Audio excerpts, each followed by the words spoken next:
Hello, students. This is my lecture on nutrition. And for nutrition content, this will be covered in your final exam. And for this content, I would like you to concentrate heavily on this PowerPoint. And there is another, I think, 8 or 9 slide PowerPoint uh, which has a title of Special Nutritional Considerations, and that I will discuss in class. So the nutrition content will is divided into two parts. The first part is this PowerPoint, and the second part has an 8 slides on special nutritional consideration. Now, nutrition is, I don't think it's a very um, new term for any one of you, but today we will understand nutrition as related to nursing care and how it can help a patient with its disease process, and how it plays part in his overall balance, overall homeostasis. And nutrition is a basic component of our health, and it's important for anybody's growth and development. Nutrition is also important for our tissue repair and maintenance. It is also responsible for our cellular metabolism, and it is also responsible for our organ function. Disease processes, patient's age, gender, and activity, they will all affect the use of nutrients and nutritional requirements. So let's go to the next slide. Now, this slide is giving you some scientific knowledge base, that is, what are some principles of nutrition. And the body requires food to provide energy for body's movement. Also, food maintains our body temperature. Food helps in growth and development. The body needs food for cellular metabolism. Body needs food for organ function. And all this, why I'm repeating it, because if body has so many functions, what happens if the body is not able to get this nutrition adequately?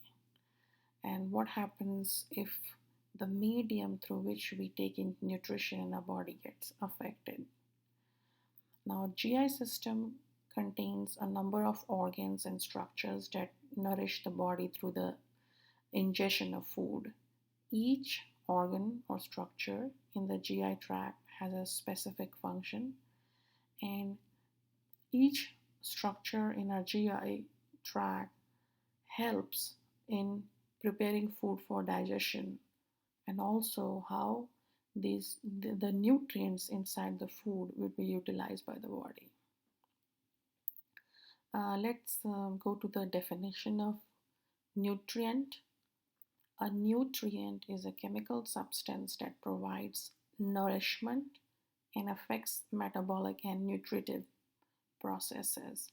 Now, for this content, you can be referring to Potter and Perry book, because I think Iggy book has too much of advanced message content. So for this lecture, if you want any reference book, so it can be your Potter and Perry book, and it has a chapter on nutrition. So coming to definition, a nutrient is a chemical substance that provides nourishment and affects metabolic and nutritive processes. The most important nutrients in our body are carbohydrates, proteins, lipids, vitamins, minerals, and also water. Only carbohydrates, proteins, and lipids provide energy. And vitamins and minerals, they are catalysts for the use of nutrients for energy. Minerals and water, they regulate body processes. So the essential nutrients, which is within our body, I'm repeating, it's carbohydrates, proteins, lipids, vitamins, minerals, and water. Only carbohydrates, proteins, and lipids provide energy to our body. Vitamins and minerals are catalysts for the use of nutrients for energy. So they help indirectly. They are like supportive substances for the use of nutrients for energy. And minerals and water, they regulate body processes.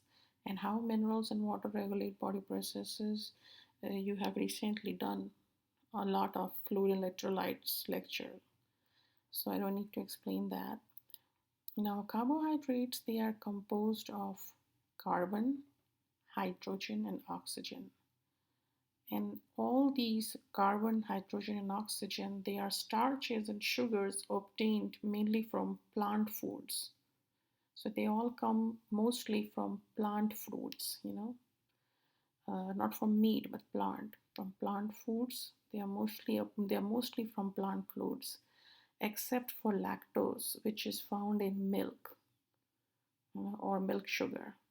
Carbohydrates are a source of energy, and they provide 4 kilocalories per gram to the body. Now, I will be talking about kilocalories per gram for every nutrients we'll be discussing, and it's very important that you know um, that how much kilocalorie a certain nutrient provides to the body. So carbohydrates are a source of energy, and they provide 4 kilocalories per gram um, of weight to the body. So they're providing 1 gram, they will provide 4 kilocalories of energy. Okay. Another type of carbohydrate is fiber, and fiber is structural part of plants and is sometimes called non-starch polysaccharides. Human digestive systems cannot break down fiber. Therefore, it does not contribute in terms of calories to the diet, but fiber is also a very important part of our body. So, fiber does not provide any caloric value to the body, and fiber can be either soluble fiber or insoluble fiber. Soluble fiber, it becomes a kind of a gel in water, and it delays the GI process, and because of this, soluble fibers helps prevent diarrhea in tube fed patients. So the patients who are getting feeding tube, it this of the fact of being fiber soluble in water helps the tube fed patient not to have diarrhea. So insoluble fiber does not change in water, and it speeds up the GI process in the intestine, and this is helpful in preventing constipation in patients taking pain medication. So fiber, first thing about fiber is the structural part of plants, and it is sometimes called non-starch polysaccharides. Our body, our digestive system, or our digestive enzymes, they cannot break down fiber. Therefore, it does not contribute calorically to the diet, no calorie benefit to the diet. And fiber is soluble or insoluble. Now, soluble fiber can become a gel in water, and it delays the GI process, or the GI transit time. And because of this, soluble fiber helps prevent diarrhea in tube fed patients. Insoluble fiber does not change in water, and it speeds up the intestinal process, and this is helpful in preventing constipation in patients taking pain medication. Now, proteins. Let's talk about proteins. Proteins are source of energy, and they also provide 4 kilocalorie per gram of energy to the body. Amino acids are the building blocks of proteins, and they are made up of hydrogen, oxygen, carbon, and nitrogen. They are the most important components of proteins in the human body, and they are very important for our body tissues growth, repair, and maintenance. Now, body will not be able to metabolize or synthesize some amino acids, such as essential amino acids. It can only obtain these from daily food sources. Protein is composed of 16% nitrogen. The body uses nitrogen for building, repair, and replacement of body tissues. That's why when we see patients with wound, wound problems, and you'll see in their diet that nutritionists will be encouraging protein because protein is composed of 16% nitrogen, and the body uses nitrogen for building, repair, and replacement of body tissues. The achievement of equal nitrogen input and output is called nitrogen balance. When intake of nitrogen is greater than nitrogen output, the patient is in positive nitrogen balance. And the body needs a positive nitrogen balance for growth, maintenance of muscle mass and vital organs, and of course for wound healing. When output of nitrogen is greater than intake, negative nitrogen balance can happen. Negative nitrogen balance can lead to infection, sepsis, starvation, trauma, fever, or even burns. So when you're talking about protein, you think about the oxygen balance in the nitrogen balance in the body too. Because protein is composed of 16% of nitrogen, and as we know that the nitrogen is helpful for repair and replacement of body tissues, anytime there is an imbalance in the nitrogen in our body, it can have a negative impact.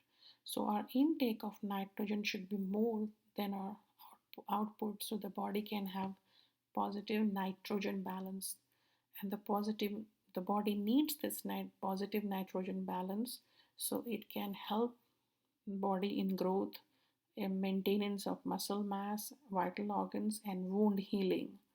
When output of nitrogen is greater than intake, negative nitrogen balance occurs. Negative nitrogen balance occurs um, in it leads to infection, sepsis, fever, burns, burns. I hope my accent is clear. Burns, like somebody gets burned by fire. So burns, starvation, and trauma. When there is insufficient carbohydrate in the diet to meet the energy needs of the body, protein stores are used as an energy source. So why this slide has both carbohydrates and proteins? Because when there is insufficient carbohydrate in the body to meet the body's needs of energy, then the protein stores are used as an energy source. So that's the connection between carbohydrate and proteins. So we talked about two nutrients, carbohydrates and proteins. Let's go to the next slide. Now we are talking about fats and vitamins. Now fats are compounds. Another name for fats, I think most of you know by this time, is lipids, and they are insoluble in water. So they are fats or compounds which are insoluble in water, but they can be soluble in some solvents like organic solvents such as ethanol and acetone. So usually fats are compounds which are insoluble in water, but they can be soluble in organic solvents such as ethanol and acetone. Ethanol, so ETHANOL, and acetone. I think by this time, we most, some of you, if you have gone to the doctor and looked at your lipids labs, then you have come across, words like triglycerides. So fats are made up of triglycerides and fatty acids. And lipids are a source of energy, providing 9 kilocalorie per gram of energy. So they are um, um, the last slide, carbohydrates and protein both had 4 kilocalorie per gram, and lipids are a source of energy, providing 9 kilocalorie per gram. Now, triglycerides are made up of three fatty acids attached to a glycerol. Approximately 90% of the lipids in foods and 90% of the lipids in human body are in the form of triglycerides. And triglycerides, they contribute to high blood levels of certain lipoproteins linked to cardiovascular diseases. So the cardiovascular diseases and triglycerides have a very big uh, connection, and you can research on this, and this is the biggest problem in US right now. And fats, um, when I talked about fats, I told you that it is made up of triglycerides and fatty acids. Now, there are certain types of fats, that is saturated, unsaturated, monounsaturated, polyunsaturated, and also essential fatty acids. And a saturated fatty acid contains as much hydrogen as it is able to hold. A monosaturated fatty acid is able to take up another hydrogen atom, and a polysaturated fatty acid is able to take up many more hydrogen atoms and become hydrogenated or saturated fat. Ingestion of saturated fatty acids appears to increase blood cholesterol levels, and taking in of unsaturated fatty acids has a minimal effect on blood cholesterol. Monounsaturated fatty acids appear to lower blood cholesterol levels, and fatty acids are usually not purely saturated, unsaturated, or polyunsaturated. So now a saturated fatty acid, it contains as much hydrogen as it is able to hold. A monosaturated fatty acid is able to take up another hydrogen atom, and a polyunsaturated fatty acid is able to take up many more hydrogen atoms and become hydrogenated or saturated fat. We don't want any type of fat becoming too much of saturated fat, because too much of saturated fatty acid will increase blood cholesterol levels. And if you don't take much of saturated fatty acids, then your blood cholesterol will not be getting affected so much. Um,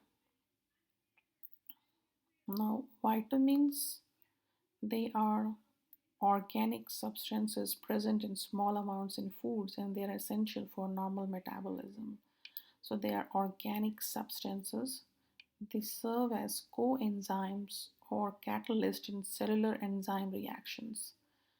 So the body is unable to synthesize vitamins in the required amounts, and it depends on dietary intake.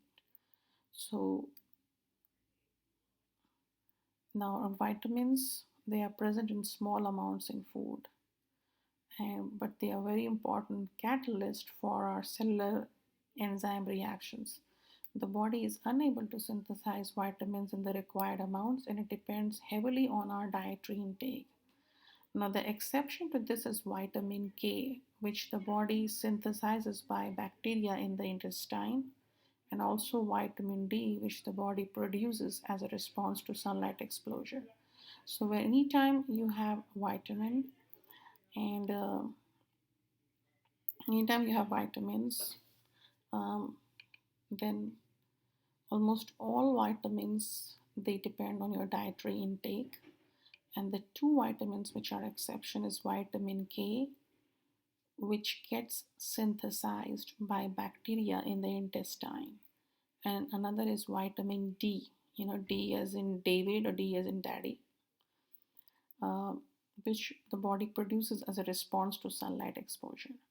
Now, if anybody has gastric bypass surgery and something was done to their GI system, something was done to their stomach, then the vitamin K production is not there. And those people, they have to take vitamin K injections manually.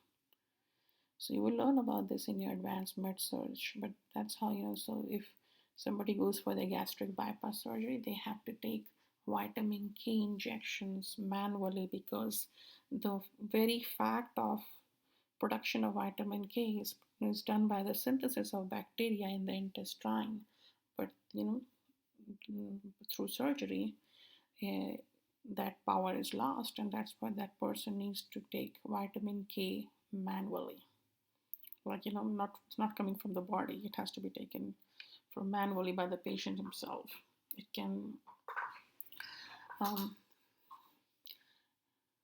now we have uh, certain vitamins, including beta carotene and vitamins A, C, and E, and they are being studied nowadays in their role as antioxidants. They These vitamins, they neutralize certain substances called free radicals, which produce oxidative damage to body cells and tissues. Now, vitamins and water soluble and fat vitamins can be both water soluble and fat soluble. Water soluble vitamins, vitamin B and vitamin C complex, are stored in limited amounts for short periods of time. So it requires us to take daily consumption of it. Fat soluble vitamins, which are A, D, E, and K, they are able to be stored in the body for longer periods.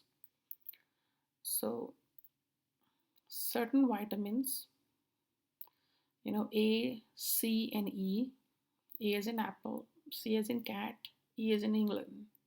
So, A, C, and E are being studied in their role as antioxidants.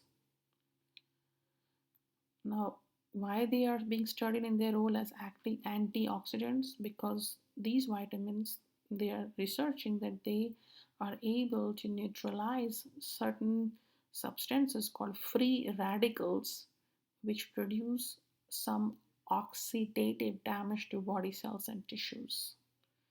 So, um,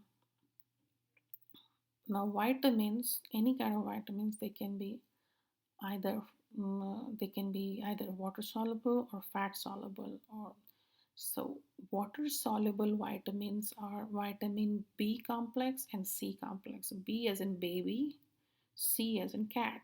So water soluble vitamins, that is baby and cat, B as in baby, C as in cat, they are water soluble vitamins and they are stored in our body in limited amounts for a short period of time. So we need to take it daily. We are required to keep up with its daily consumption. Fat soluble vitamins are A as in apple, D as in daddy, E as in England, and K as in kangaroo. So A, D, E, K, all these vitamins are fat soluble vitamins, and they are able to be stored in the body for longer periods of times. So in any, if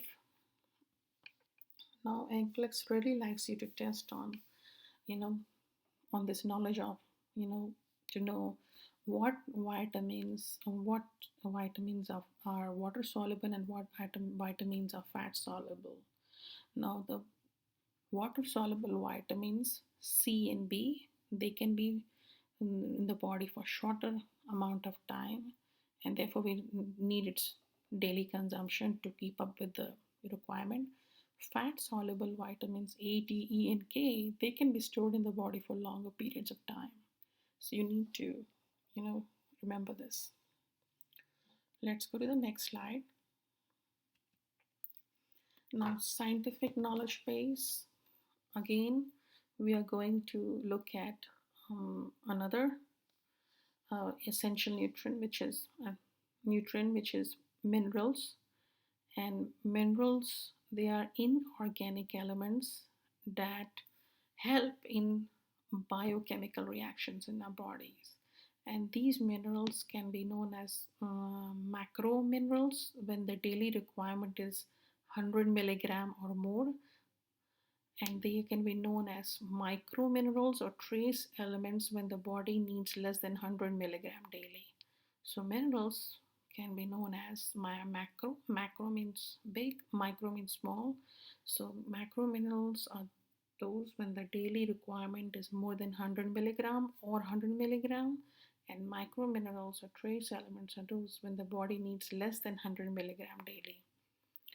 Macro minerals, they help to balance the pH of the body, and the specific amounts are necessary in the blood as well as cells to promote acid base balance. Interactions can occur among some trace minerals. For example, excess of one trace mineral sometimes can cause deficiency of another.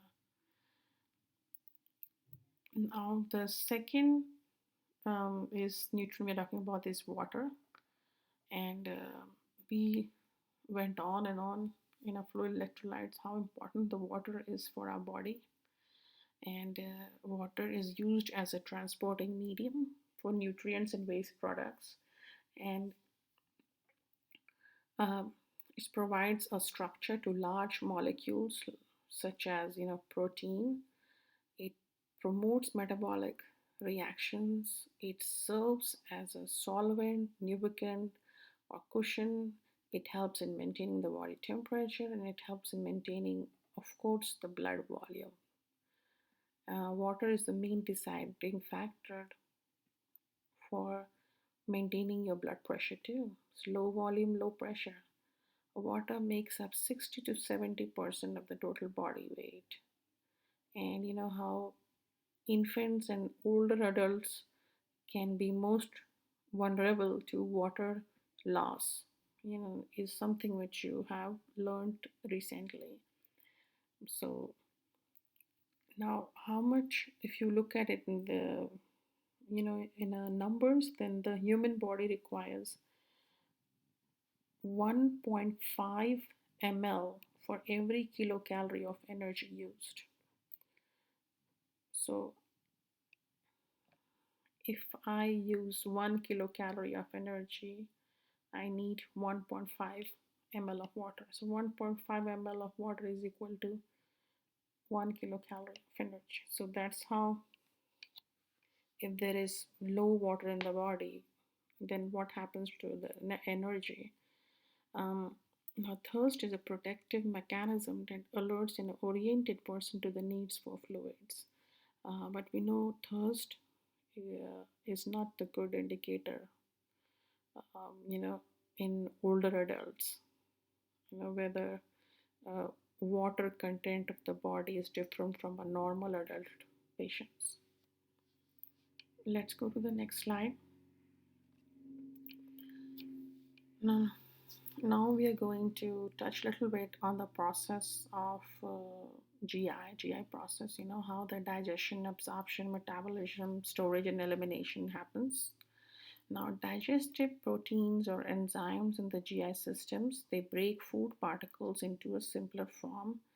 So while I'm reading this, um, I'm just remembering um, my school, maybe around sixth or seventh grade when I was in India, and I was reading this in a book, and that time it appeared to me so confusing. But I'm doing it again now in school as a teacher. So the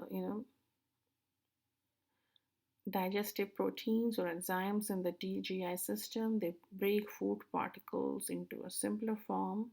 The small intestine digests and absorbs most nutrients, whereas the large intestine absorbs electrolytes and water, thus helping to maintain the electrolyte balance of the body. So the small intestine digests and absorbs most nutrients, whereas the large intestine absorbs electrolytes and water, thus helping to maintain the electrolyte balance of the body. The small intestine is the primary site of absorption of simple nutrients. So you remember this, the small intestine is the primary site of absorption of simple nutrients. So think about this, if something happens to the small intestine of a patient or a child, the upper duodenum absorbs cholesterol, vitamins E and K, folic acid, riboflavin, and thiamine. The lower duodenum and upper uh, jejunum, they absorb glucose, amino acids, minerals, and fats. And the lower jejunum and ileum, they absorb sucrose, lactose, and maltose. Water and electrolytes are absorbed from the large intestine. The body excretes other nutrients remaining in the intestinal contents when they reach the large intestine as waste products. So, why we need to know this, that what part of what structure of the GI is doing what, because if anything wrong happens to those structure, you know then it will affect patient's nutrition. The small intestine, I'm repeating, the small intestine is the primary site of absorption of simple nutrients. The upper duodenum absorbs cholesterol, vitamins E and K, folic acid, riboflavin, and thiamine. The lower duodenum and upper jejunum absorbs glucose, amino acids, minerals, and fats, and the lower jejunum and ileum absorbs sucrose, lactose, and maltose. Water and electrolytes are absorbed from the large intestine. The body excretes other nutrients remaining in the intestinal contents when they reach the large intestine as waste products. So we talked about digestion. So we said digestive proteins or enzymes in the GI system. When we eat, it breaks our food particles into a simple form. The small intestine digests and absorbs most nutrients, whereas the large intestine absorbs electrolytes and water, thus helping to maintain the electrolyte balance in our body. So this was about digestion. Now about absorption, we highlighted small intestine because small intestine is the primary site of absorption of simple nutrients. The upper duodenum absorbs cholesterol, vitamins E and K, folic acid, riboflavin, and thiamine, and the lower duodenum and upper jejunum absorbs glucose, amino acids, minerals, and fats, and the lower jejunum and ileum absorbs sucrose, lactose, and maltose. Water and electrolytes are absorbed from large intestine, and the body excretes other nutrients remaining in the intestine when they reach the large intestine as waste products. So we covered digestion and absorption. Now let's go to metabolism. Now, metabolism refers to all of the bodily biochemical and physiological processes. Through metabolism, these nutrients they get converted into necessary substances for our body cells. The two basic types of metabolism are anabolism and catabolism. Now, up till now, you have heard this word metabolism. Now you're getting to know that there are two kinds of metabolism, anabolism and catabolism. So I'll, instead of saying meta, that's ana. So anabolism and then catabolism. Anabolism, anabolism is the production of more complex chemical substances by synthesis of nutrients to build up or repair body tissues. Catabolism is the breakdown of body tissues into simpler substances. So, if more complex chemical substances uh, uh, are needed for synthesis of nutrients, because to build or repair any body tissue, it is then that process known as anabolism. And catabolism is the breakdown of body tissues into simpler substances. Although catabolism produces some energy, both processes require energy which comes from food or stored sources. Absorbed nutrients travel to the liver, where major metabolic processes occur. The liver also regulates energy through its control of glucose metabolism. Glucose is the primary fuel for our body. The liver and muscles, they store glucose, as you all know, in the form of glycogen via a process called glycogenesis. And there is another process called lipogenesis. And then lipogenesis converts glucose to fat for storage. Insulin promotes glucose use and glucagon promotes glucose storage. During states in which energy needs exceed the glycogen storage, the body breaks down fat and amino acids for conversion to glucose via a process called gluconeogenesis. So we talked about three processes. So one is glycogenesis, lipogenesis, and then gluconeogenesis. The BMR, or the basic metabolic rate, represents the energy needs of a person at rest after getting up or after waking up.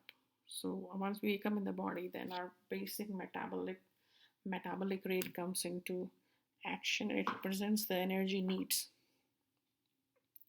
of a person. Now, energy balance occurs when energy requirements equals energy intake. In general, when a person exceeds his or energy needs, or her needs are insufficient, the person either gains or loses weight, respectively.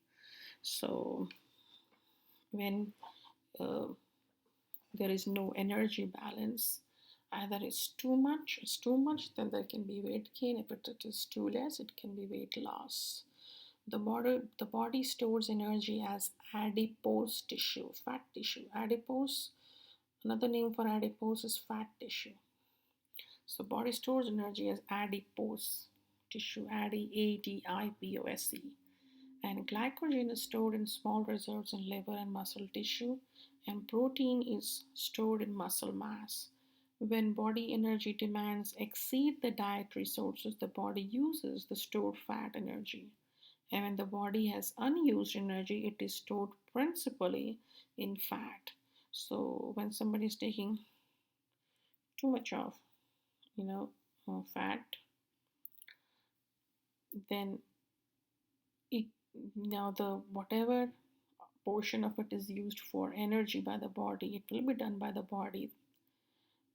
But the rest of it, if it is too much, you know, when the body has too much unused energy, it is stored principally in fat. So fat is actually too much of energy we give to the body. Okay. Now, fat soluble and too much of energy is not the energy which can be metabolized or used. Just too much of energy is something which is getting stored in the body as fat. So, fat soluble vitamins are also stored in limited reserves, 6 to 8 months, and the body releases them to meet the needs when dietary intake is insufficient. Most water soluble vitamins are stored for only 3 to 5 days. Um, Now, elimination. The stuff or the content in the intestines, they move through the large intestine by peristalsis. As the contents moves towards the rectum, water is reabsorbed through the mucosa. The end products of digestion include cellulose and similar fibrous substances that the body is unable to digest. The body also eliminates some some slough, some cells from the intestinal walls, mucus, digestive secretions, water, and microorganisms, and all these, you know, takes the shape of poop, you know. So it's mostly the end products of digestion, which our body is not able to digest and it's coming out as poop. Okay. All right. Okay. Next, go to the next slide. So I think this is a case study is in your Water and Berry book also. So this is about Mrs. Gonzalez, and she's a 65-year-old Hispanic woman who comes to the ER with slurred speech, a right facial droop, and weakness in her upper and lower right side extremities. She's admitted to the hospital with a diagnosis of acute stroke, and she has a daughter and two teenage grandchildren who live in another town nearby. Now, what what special nutritional needs will Mrs. Gonzalez face during her recovery?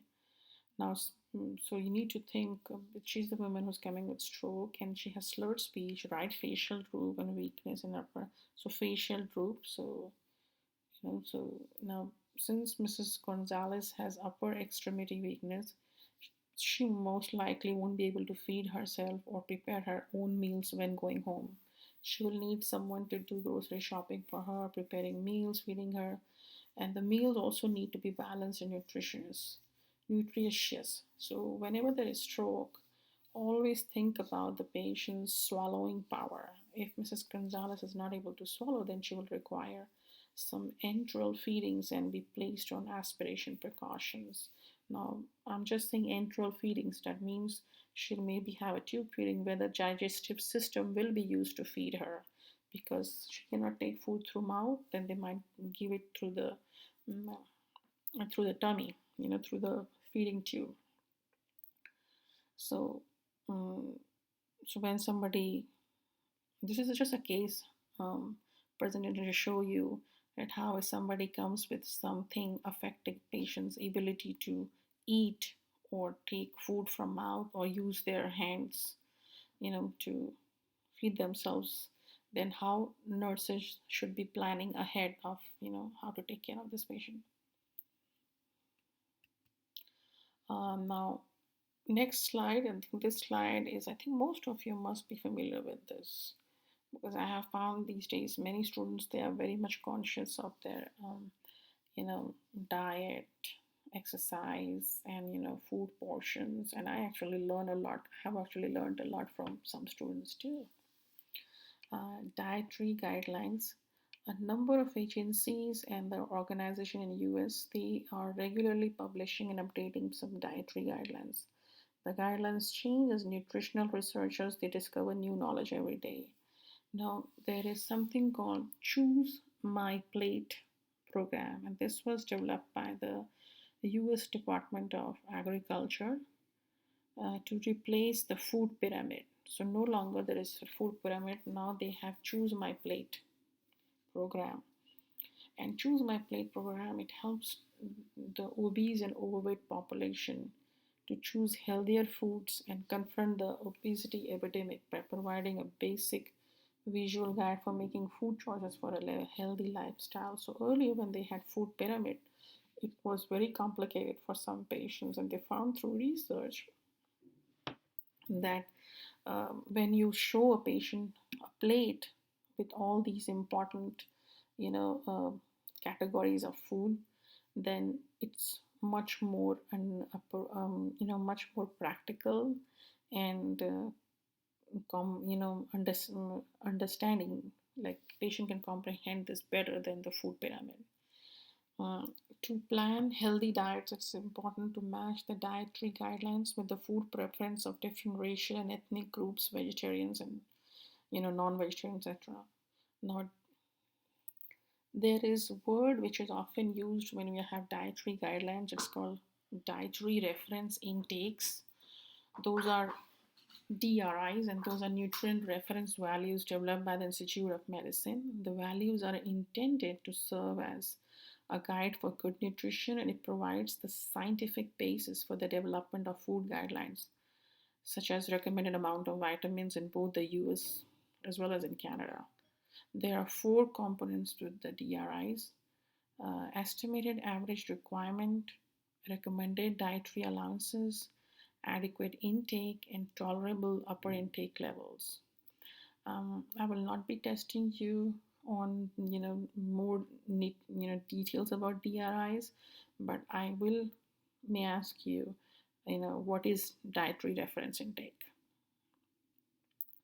I would like you to know what is choose my plate, you know, uh, guideline, dietary guideline. Other mm, professional organizations have also, published dietary guidelines.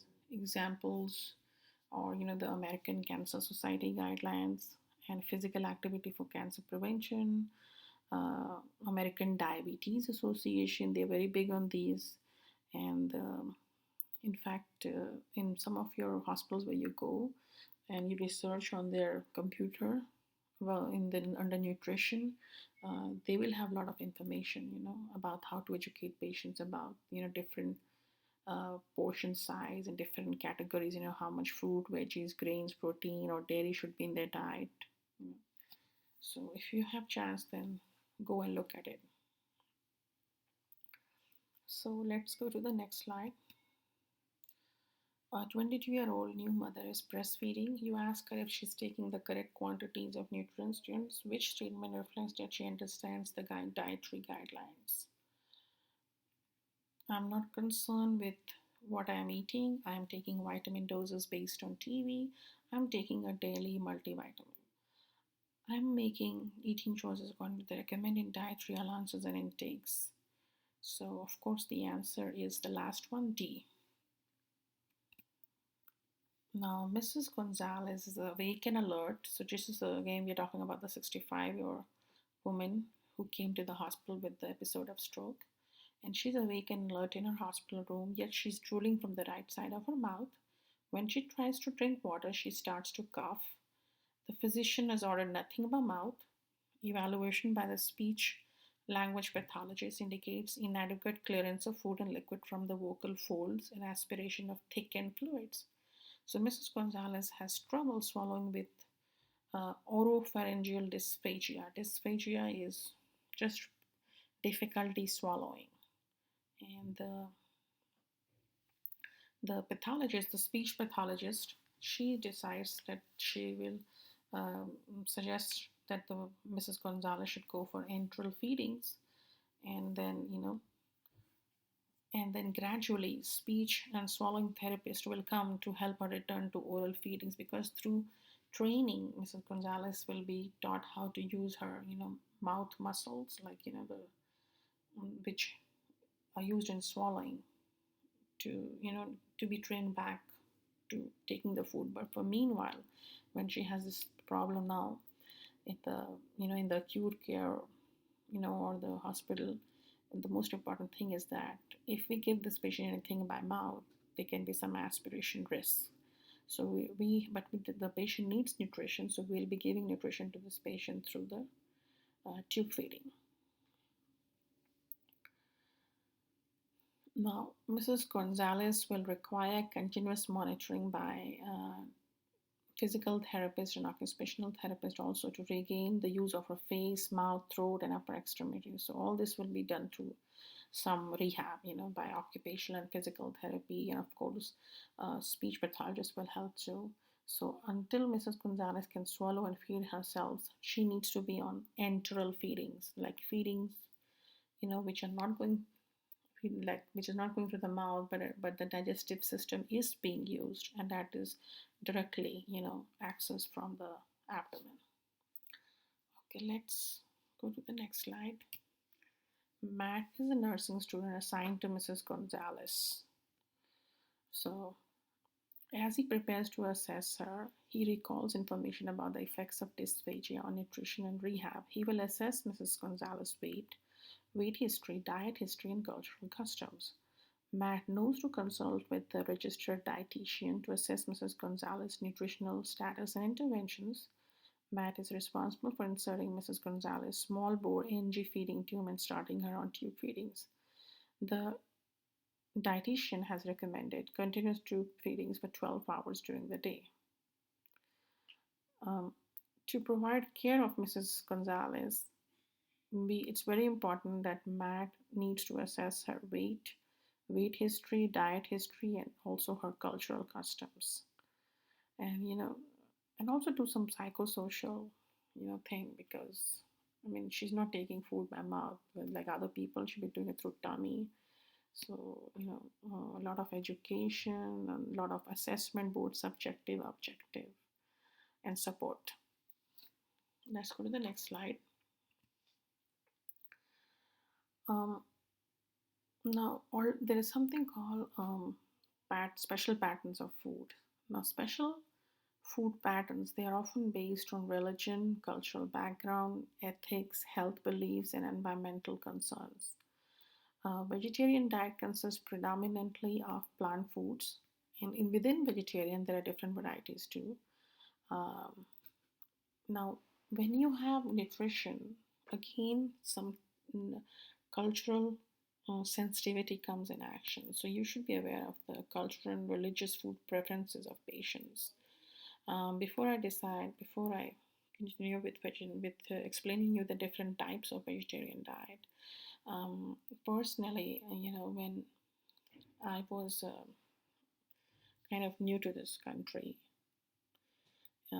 many years back, um, I was in hospital, and and because I have a kind of a you know they she knew my background based on my last name or whatever. She had this conception, and what she did is that the nurse, they ordered uh, vegetarian food for me.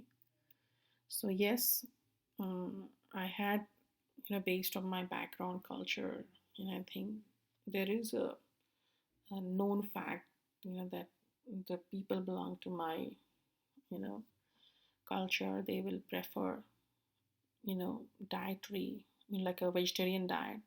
What I would have preferred if she would have asked me whether I want vegetarian or non-vegetarian.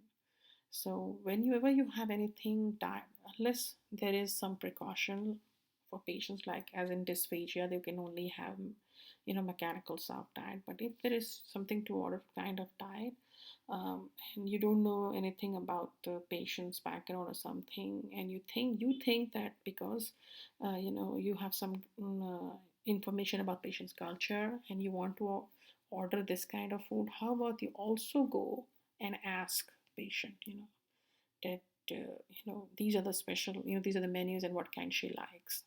So this is not given in book, but for practical life, I'm saying yes, you will research cultural and religious food preferences of patient, but we will also ask them. And if the patient cannot speak English, then ask somebody else, because um, I have seen many patients from different communities, they are not eating their food which is given to them in the hospital because they don't like the food and nobody even asked them.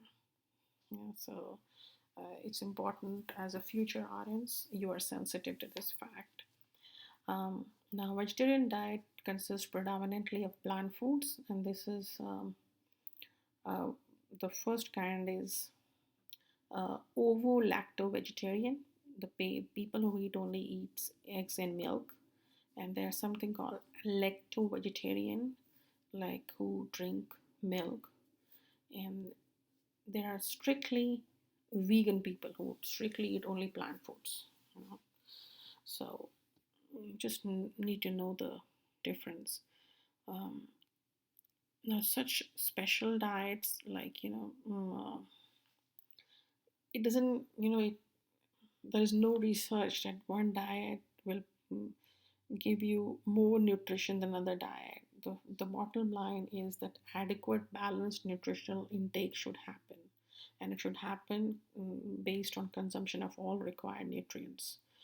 Uh, and the vegetarian diet is an example of actually a dietary pattern that is commonly consumed because of religious or personal beliefs. And it is mostly the vegetarian diet is plant based and includes the many animal based foods. Vegetarians are grouped into several categories, and we already said, so if there is a patient who is ovo lacto vegetarian who eats eggs and milk, now this person will avoid meat, fish, and poultry, but he will eat eggs and milk. So, ovo lacto vegetarian patient will avoid meat, fish, and poultry, but he will eat eggs and milk. And lacto vegetarian um, patients, they drink milk, but they avoid eggs and other animal-based foods. Vegan eats only foods of plant origin. Individuals consuming the vegan diet are very susceptible to vitamin B12 and protein deficiency. So, strictly vegan diet people, they are susceptible to. So, there is a possibility of having them vitamin B12 and protein deficiency. A vegan supplements their diet with vitamin B12 and carefully they choose foods to so they can have uh, important amino acids in their body. So, because most of the vitamin B12 and protein, you know, uh, they are mostly, you know, uh, meat based, but uh, protein. But there are many foods like lentils. They are also a very good source of protein. So it depends. If they are vegan, they need to be careful of the fact that they can have a deficiency in vitamin B12 and protein. So they should choose their plate adequately. Let's go to the next slide. Uh, Developmental needs. So infancy is marked by rapid growth and high protein, vitamins, minerals, and energy requirements. They all are needed. And it is said that the infants they need an energy intake of approximately 108 kilocalories per kg of body weight in the first half of infancy and 98 kilocalories per kg of body weight in the second half. The benefits of breastfeeding include reduced food allergies and intolerances, fewer infant infections, and easier digestion. Infant formulas contain the approximate nutrient composition of human milk, and infants should not have regular cow's milk during the first year of life. Breast milk or formula they provide sufficient nutrition for the first 4 to 6 months of life. And iron fortified cereals are typically the first semi solid food to be introduced and are an important non milk source of protein. Um, in, for infants, we should introduce new foods one at a time, approximately 4 to 7 days apart, to identify any allergies. And those of you who have moms might have some experience in this. Um, so, babies, they have very high need for all the nutrients, important protein, vitamin, mineral, because their energy intake is approximately 108 kilocalorie per kg of body weight in the first half of their infancy and 98 kilocalorie per kg of weight in the second half. The benefits of breastfeeding is a lot. It helps the baby to have reduced food allergies and then fewer infections. Infant formulas they try to mimic the nutrient composition of human milk, and infants should not have regular cow's milk during the first year of life. And new food should be introduced slowly to the child, approximately to the infants, approximately 4 to 7 days apart, so the we can understand if any food is giving any allergic reaction to the child, to the infant. Now, the growth rate slows during toddler years and they require fewer kilocalories but then increase amount of protein in relation to body weight. Toddlers need to drink whole milk until the age of 2 years to make sure that there is adequate intake of fatty acids necessary for brain and neurological development. Preschoolers, 3 to 5 years, dietary requirements are similar to those of toddlers. They consume slightly more than toddlers. So, and school age 6 to 12 years of age grow at a slower and steadier rate with a gradual decline in energy requirements per unit of body weight. During adolescence, energy needs increase to meet greater metabolic demands of growth, and daily requirements of protein also increases. Calcium is essential for the rapid bone growth of adolescents. The demands for most nutrients, now they are talking about the adolescents' energy needs increase to meet greater metabolic demands of growth. So I have personal experience with this, and I can see exactly, how my son, when he comes home, is going straight for the fridge, and then after a while, uh, whatever was left for, different portion sizes for everybody, it disappears. And he needs, and I do understand he needs a lot of, um, requirement of protein and a lot of calcium and a lot of energy. And of course, he plays on the field, so definitely he needs all this. The demands for most nutrients are reduced as the growth period ends. Mature adults need nutrients for energy, maintenance, and repair. Energy needs usually decline over the years. And if there is poor nutrition during pregnancy, it causes low birth weight in infants, and it decreases chances of survival. The nutritional status of a mother at the time of conception is important. The energy requirements of pregnancy are related to the mother's body weight and activity. Folic acid intake is particularly important for DNA synthesis and the growth of RBC. Inadequate intake is associated with increased risk of fetal abnormalities. Now, you'll be doing your pediatrics next semester and you will learn about this a lot. And now, poor nutrition during pregnancy, it's a big problem in third world countries. That's why there are a lot of low birth weight infants, and also uh, a lot of pediatric diseases varieties you'll find in there. A woman who is lactating needs 500 kilocalorie per day above the usual kilocalorie allowances because production of milk increases energy requirements. Caffeine, alcohol, and drugs are excreted in breast milk and should be avoided. Adults 65 years and older have decreased need for calories because metabolic rate slows with age, although they continue to have similar needs for vitamins and minerals. So with age, we have more vitamins and minerals, and we have less need for calories. So, um, the fat consumption should be accordingly. Let's go to the next slide. Overweight and obesity. Now, factors contributing to obesity, it all depends on how many calories are consumed, and sometimes it runs in family. So the mother and father are overweight, obese, and the child also gets the same food habits. And of course, the metabolic and lifestyle factors are there too. Um, now, a body mass index, which is calculated from height and weight in children and adults, is a reliable indicator of body fat. Body mass index is calculated by dividing weight in kilograms by height in meter per square. A BMI range of 18.5 to 24.9 is recommended for optimal health. A BMI greater than 24.9 is considered overweight, and BMI greater than 29.9 is considered obese. Now, I don't want you to remember how to calculate BMI, but I would expect you to know, what is a BMI for overweight, what is a BMI for obese.